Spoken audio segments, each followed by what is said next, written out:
if you look at batting, we've never had a father and son duo who are both great. It's very, very hard to do what these guys do, and yet we pick on every little mistake and everything here. What went wrong with Rohit Sharma and Virat Kohli that they have suddenly announced Test retirement? A year and a half ago, he was one of the best players in the world, and now he's not. Age never loses, right? Yeah. Eventually, WG Grace was still playing until he was almost 50, but he was a lot better when he was almost 30. What do you think has went wrong with Babar Azam of late? So you've got one player who made the change, and that ruined him. You got another player who didn't make the change, and that ruined him. You don't know. Yeah. I think Jaiswal has the highest ceiling of any player that I've seen in a long time. Hello everyone, this is Mohammad Erham Hamid from Cricwick, and today I have a very esteemed guest with me. He is Jarrod Kimber, a cricket writer, and he is here to talk about. He is here with us today to talk about all things cricket, especially his recently launched book, The Art of Batting. Jarrod, how are you? Tell us something more about your book. You should all go buy it now. I suppose that's the best thing to tell everyone about the book. No, I'm very good. How are Yeah. you? I'm good as well. Talk us through how you ended up curating this book and what's it about, and what incites the readers to read this. I originally we wanted to come up with a list of 50 greatest test batters of all time. And I wanted to see if that was possible and how you could go through such a process like that. And I think when we started it, we probably realized a little bit more that this is maybe the an ode to batting or a poem towards batting, how you are good at it, why it fails, how it feels, all these sorts of things. And we really looked at, all these different players, and their impact on the game and how some of them change the game and everything else. So if you like batting or you know someone who likes batting, chances are they will like this book because there's a lot in it Yeah. from, there's a whole chapter on running between the wickets, right? It's not like a self-help manual or anything. You're not going to Yeah. get any better, but you'll understand why the great players are great, which is the whole Yeah. purpose of it. I think it gives the players a little more credit, and it talks about the aesthetics because I think there was an excerpt that it is physically impossible to face an 80 miles per hour delivery and track it with our own eyes. So Mm. I think that shows us that the book itself is talking about giving the credit to the players and talking about how special the elite cricketers are, which the current fan base often overlooks. Well, look, I think it's funny. I had this conversation with someone who works in cricket recently, and he was saying it's probably easier to make a batter than it is a bowler. And I was like, no, I don't think it is. Like, if you look at batting, we've never had a father and son duo who are both great, right? Yeah. We've never had that come through. Whereas, The Gavaskar duo comes to my mind. yeah, I mean, there's heaps of them. There are some good Yeah, cricketers, but there's no two greats. Where with bowling, we actually have occasionally. We've seen the Pollocks come through, right? Peter yeah, Pollock and then Sean Pollock come through. yeah, So there's obviously a difference here when it comes to all these things. And then on top of all that, it's very, very hard to do what these guys do. And yet we pick on every little mistake and everything here. And I suppose one of the things we're looking at in the book is all the things that go wrong and all the things that go right with batting. And, so there's a chapter on motivation, right? Which is, it's very easy for us to be like, oh, you should want to hit the next ball for four, right? Or you should want to stay in for as long as possible. These are not easy things to do over 1 day, yeah, 2 days, 3 days, when you've been playing cricket for 200 days of the year. Maybe when you've got something else on your mind. So everything sort of plays into being a great batter. And I think probably in the way that it's been talked about in the history of the game, quite often undersells that a little bit of just how important, the way that people play is. yeah. So, Gerard, talking about things going wrong and things going wrong with cricketers, with batters specifically. What went wrong with Rohit Sharma and Virat Kohli that they have suddenly announced Test retirement? I would think with Rohit, it's probably what has happened is that quite often towards the back end of your career, if your eyesight or your physicality starts to slow down, you just don't move into position the same way that you used to. We saw him preempting quite a lot of his shots, trying to get into the right position, and he was fine. A year and a half ago, he was one of the best players in the world, and now he's not. It's up to him then to see whether he can fight back and become that player. And what we worked out when writing the book was a lot of the older players, what actually happens with them is the players who make runs deep into their 30s are usually great technicians, right? So Yeah. Kumar Sangakkara, Yunus Graham Khan. Gooch, Yunus Khan, yeah, it's a really another really good example, right? They're Yeah. great technicians. I don't think Rohit Sharma is a great technician. He's probably more of a much more natural batter. So perhaps he looked at that, and also I would assume that they still want to have one last run at an ODI tournament now that they haven't won Winning one. the World Cup together. Winning so they've won the Champions Trophy, but not the World Cup. Yeah. Yeah. So you can only get so much out of an aging body. But yeah, I just think I couldn't work out with him whether he was done or not. But if a player thinks that they're done, I think you have to respect that and go with there. Whereas if you go to Virat, Virat's a very interesting situation because what you have with Virat is I think he was perfectly set up to dominate cricket as it was being run, which was flatter pitches, faster bowlers, banging the ball short into the wicket. Virat was almost perfect for all of those things, right? And when you went and played on spinning pitches, they were still generally pitches that allowed you to play with harder hands and everything. Virat has then run into two things that are extraordinary. This whole wobble ball era, which means that bowlers are pitching the ball up a lot more. Yeah. They're trying to get you to nick off and in a slightly different way than it was when he was starting his career. And then the pitches at home are spinning sideways, and he doesn't have the kind of adaptable game to work that in a way that Rohit did. Right, Rohit was brilliant on those spinning wickets at home, and Virat just never worked that out. So you have two very different cases here of players. But when it comes down to it, I can tell you one thing from the book that I'm 100% sure on: age never loses. Right? Yeah. Eventually, WG Grace was still playing until he was almost 50, but he was a lot better when he was almost 30. Yeah, of course. But when we talk about Virat, everybody was pitting him to be, the greatest test batter ever, or one of the greatest test batter ever. He was being pitted to break Tendulkar's record of most centuries. Now, if we try to, individually analyze, he retires having an average of 46.85 with 9,000 plus test runs. Now he hasn't even reached 10,000 plus 10,000 test run mark, and that is that is essentially considered a threshold for calling anyone as a great of test cricket. Even Yunus Khan, who is criminally underrated, has achieved that.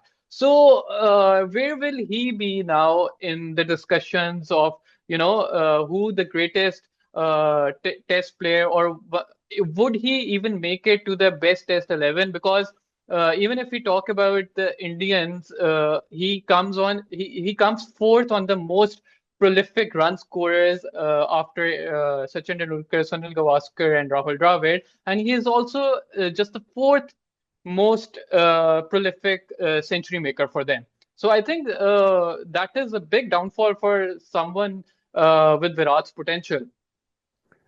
Um, well, you're talking about his potential, but who said that that is realistic, right? His performances. Well, do they? You've just said his performances don't stack up. So are his performances not real, or his potential not real? A lot of that is you superimposing how you think about cricket onto it, right? Yeah. He's been quite honest in saying that AB de Villiers was a much better cricketer than him, right?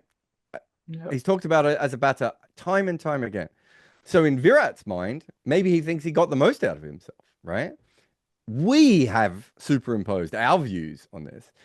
The 10,000 run club couldn't give a shit about, I'll be honest, man. And I'll tell you why. Because Bradman didn't make 10,000 runs. And no one is arguing that Bradman is not a great player, right? Jack Hodge Yeah. didn't make 10,000 test runs. No one is Yeah. making, there's heaps of players without 10,000 runs. Yeah. The issue and the average of 46.85 is nowhere near the lowest in my top 50 batting averages, right? There's a player who doesn't there's two players who don't average 40 in my list. That it's about the era that you play in.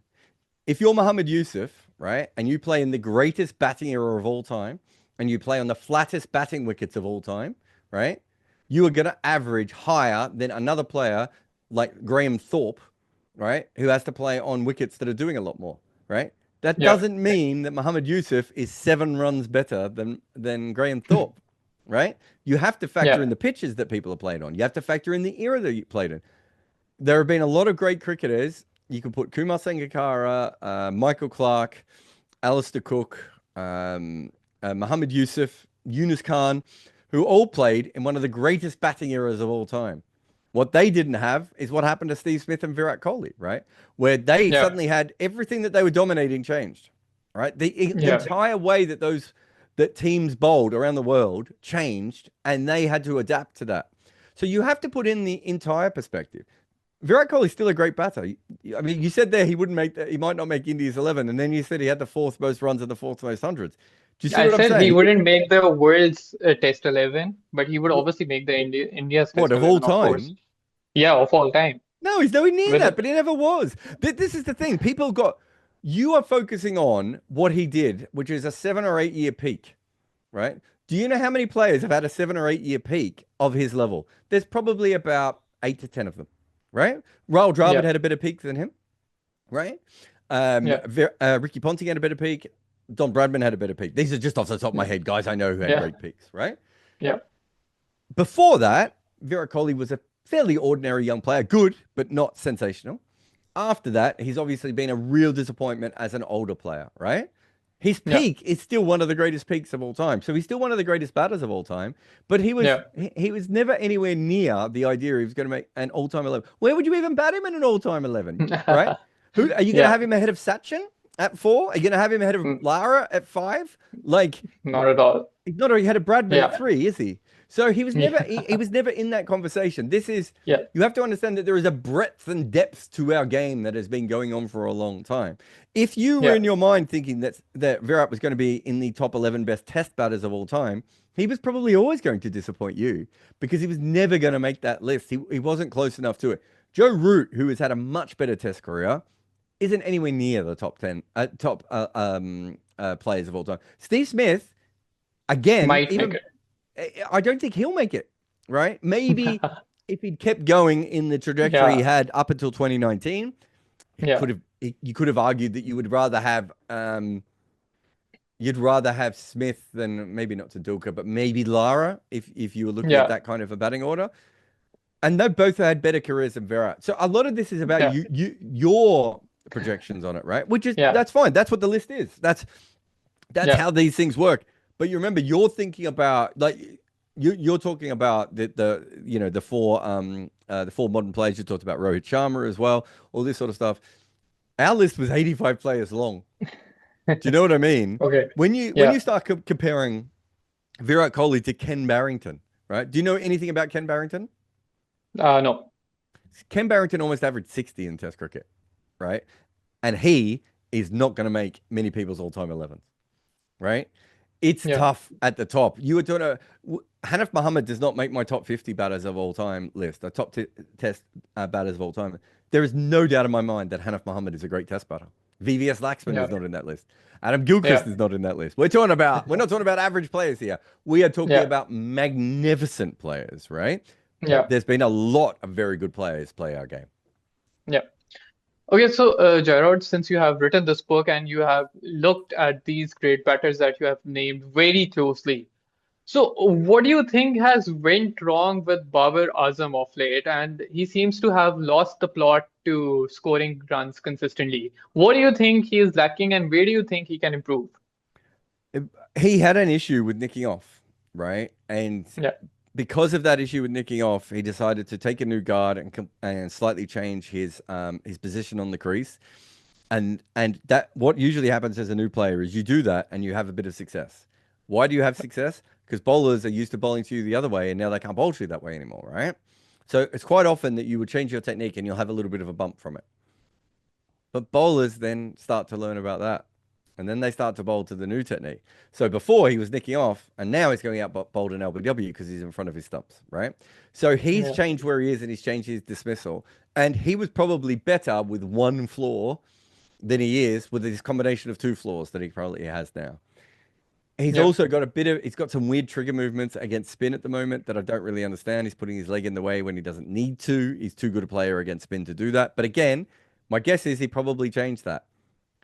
Every great player, or even every player above average talented, is going to have a hole in their technique, right? yeah, They're going to have something that doesn't consistently work for them.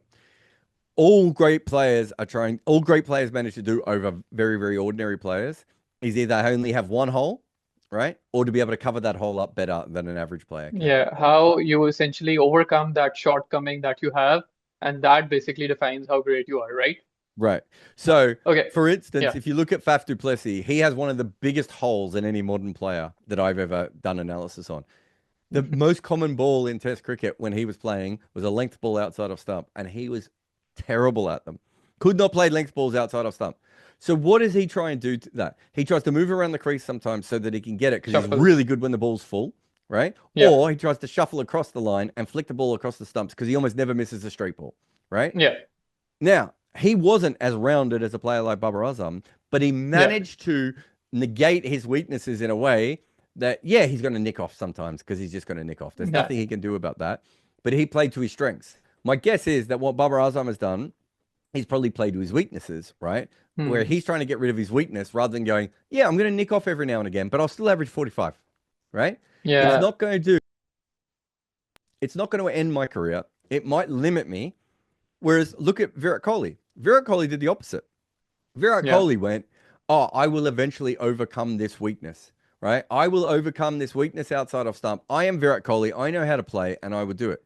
So you've got one player who made the change and that ruined him. You got another player who didn't make the change and that ruined him. You don't know. Yeah. And that's kind of what the book is about. There are all these moving parts that you can't actually ever truly understand, right?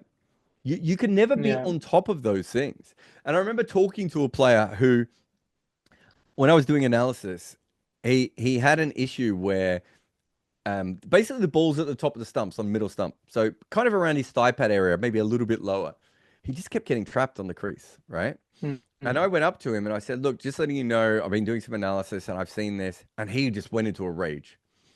He's like, "No, no, no, I fixed this. It's not happening." Blah blah blah. And I was like, "Okay." So I left, and then he came up to me later and he goes, "Nope, you're right. I had fixed it. Obviously, it's come back Yeah. again now. I'm sorry. I wasn't upset at you. I was just upset at the fact that I thought I got past this and now it's back again. Right. And that's the game. You're never in front of it, right? Like you're Yeah. always striving or hoping to be successful. Yeah, especially in the modern day era, I think it is very essential that you have to continuously evolve yourself in order to stay, ahead of the game. And since there's so much technology, bowlers are always at you, Yep. the analysts are always at you and trying to figure out your weaknesses. So you need to So, constantly evolve yourself. so the Vibe innings the other day in the T20, I watched that with Bayram. We watched it back ball by ball, Yeah, the full innings. yeah, Straight away, we were both like, oh, wide slow balls. Right. The next day, I was talking to a cricketer. I can't remember if it was Robbie or someone else I'd met. And he was saying, what do you think yeah, about wide slow balls to vibe off? That just wasn't how we talked about cricket or thought about cricket in a previous generation. Everyone's doing analysis now. Right. And yeah, so with that, you have a whole world of people looking. You have bloggers and, podcasters going through reams of data going, oh, okay, look at this pattern. Right. yeah, Beforehand, Ajanta Mendes comes on the scene.